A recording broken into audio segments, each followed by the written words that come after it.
तुम्हाला आता बजेट बनवायचे आहे अपंग समावेश शिक्षणचे. तर यासाठी आपला इझिमा एक्सेलचा वापर कसा होतो ते आपण आता थोडक्यात पाहू. ही तुमची फाईल आहे. ही आहे सर्व.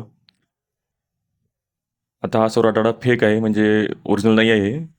तुम्ही बघा, हे विद्यार्थ्याचं नाव आहे, Aadhaar number, date of birth, gender, male female, class 1 पासून 12वीपर्यंत सर्व विद्यार्थ्यांचे नाव आहे त्यामध्ये. इथे टाईप ऑफ डिसेबिलिटी आहे. आता मी काय केलं, छोटा एक कॉलम इन्सर्ट केला आणि त्यात फक्त आपण कॅटेगरी टाकली, प्री प्रायमरी आहे का, प्रायमरी आहे का, सेकंडरी आहे. कारण तुम्हाला 3 वेगवेगळा डाटा वेगळ्या फॉर्मॅटमध्ये द्यावा लागतो.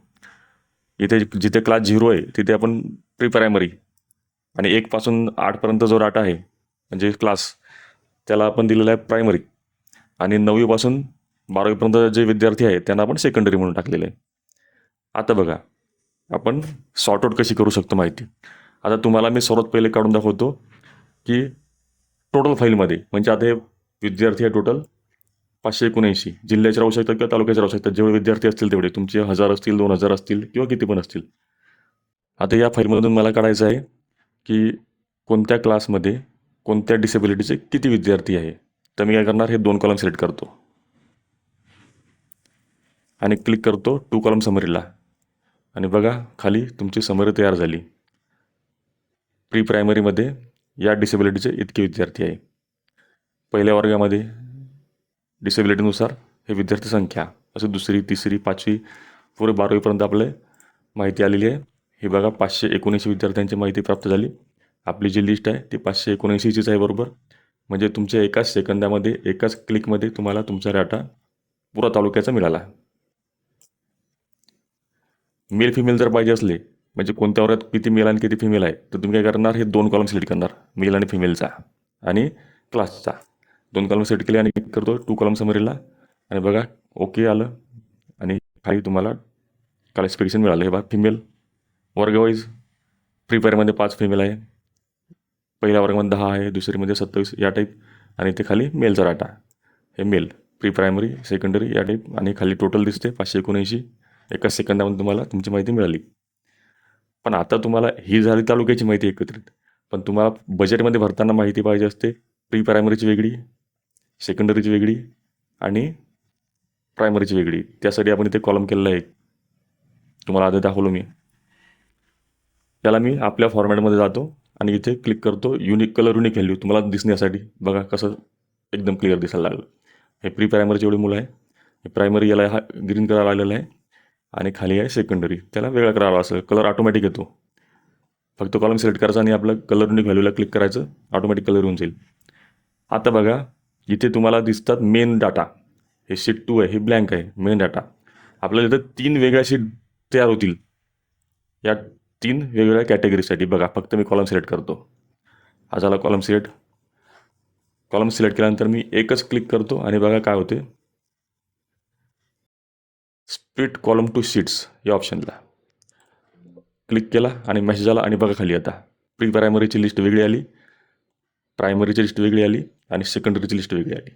सेकंदामध्ये काम झालं, बघून घ्या. आणि ही आपली मेन फाईल होती तिथेच तशीच आहे. ही प्री प्रायमरी वेगळी, प्रायमरी वेगळी, आणि सेकंडरी वेगळी.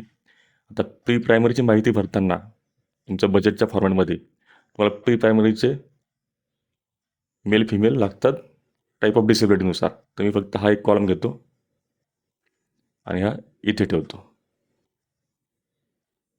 आणि हे 2 कॉलम सिलेक्ट करतो आणि क्लिक करतो आपल्या 2 कॉलम समरीला. आणि बघा, हा तुम्हाला प्री प्रायमरीचा डाटा उपलब्ध झाला.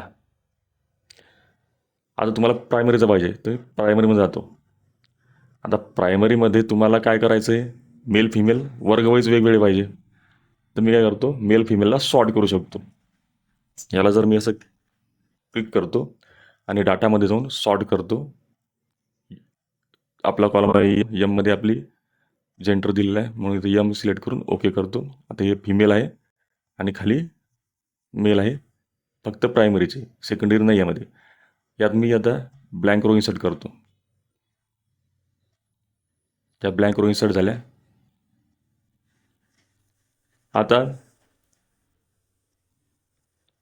हे जर 2 कॉलम सिलेक्ट केले मी कुठपर्यंत, इथपर्यंत, जिथे फिमेल संपले तिथपर्यंत, आणि क्लिक करतो आपल्या 2 कॉलम समरीला.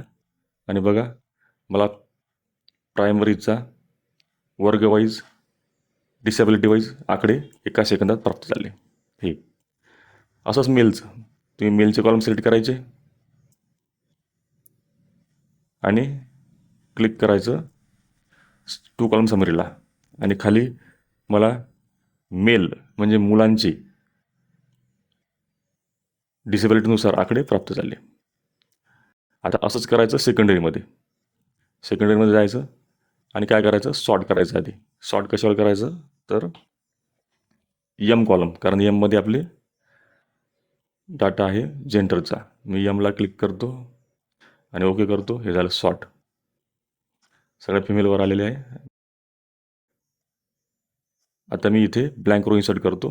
आपला जो नवीन डाटा येईल कोणता, सॉर्ट होऊन त्यासाठी. आणि हे वर्ग सिलेक्ट करतो, वर्ग आणि टाईप ऑफ डिसेबिलिटी, आणि क्लिक करतो आपल्या 2 कॉलम समरीला. आणि बघा खाली तयार झाला. हा फिमेलचा डाटा आहे वर्ग वाईज डिसेबिलिटीनुसार. आणि हाच तुम्हाला मेलचा पाहिजे असला, खाली जा, सिलेक्ट करा आणि 2 कॉलम समरी. आणि हा झाला मेलचा डाटा 9वीमध्ये डिसेबिलिटीनुसार, 10वीमध्ये, 11वीमध्ये, 12वीमध्ये. म्हणजे आपली सर्व माहिती तयार झाली. सगळ्यात पहिले आपण मेन डाटामध्ये गेलो, तर यामध्ये काय केलं आपण, यामध्ये खाली तुम्ही डायरेक्ट तालुक्याचा पुरा एकत्रित माहिती काढली. नंतर त्याचे 3 शीट बनले आहे इथे, प्री प्रायमरी, प्रायमरी आणि सेकंडरी. प्री प्रायमरीमध्ये आपण हा प्री प्रायमरी डाटा काढला, यात वर्ग नसतोच, त्यामुळे फक्त मेल आणि फिमेल, हे फिमेल आणि मेल. नंतर प्रायमरीमध्ये गेलो, सॉर्ट केलं, मेल वेगळे आणि फिमेल वेगळे, आणि त्यांचा डाटा काढला. आता हा फिमेलचा डाटा आणि खाली मेलचा डाटा. तसंच सेकंडरीमध्ये गेलो, मेल वेगळे आणि फिमेल वेगळे. तर हा डाटा काढण्यासाठी तुम्हाला काहीच जास्त मेहनत लागली नाही, अतिशय कमी वेळात आणि फक्त क्लिकमध्ये झालं. आता तुमच्याकडे सर्व डाटा आलेला आहे. बघा, हा तालुक्याचा डाटा पण आहे, इथे प्रायमरीचा डाटा पण आहे, प्री प्रायमरीचा पण आहे, सेकंडरीचा पण आहे. आज तुमचं बजेटचं 90% काम संपलेलं आहे. आता तुम्ही फक्त याच्या प्रिंट मार काढायच्या खालच्या आणि बजेटचे फॉर्मॅट ओपन करून त्यात आकडे भरणं सुरू करून द्यायचे. म्हणजे तुमचं 90% काम तर इथंच झालेलं आहे. 10% फक्त आकडे भरण्याचं काम बाकी आहे. तर असे आपले सॉफ्टवेअर इन्स्टॉल करा आणि वापरणे चालू करा. खूप ॲडव्हान्स सॉफ्टवेअर आहे आपले हे.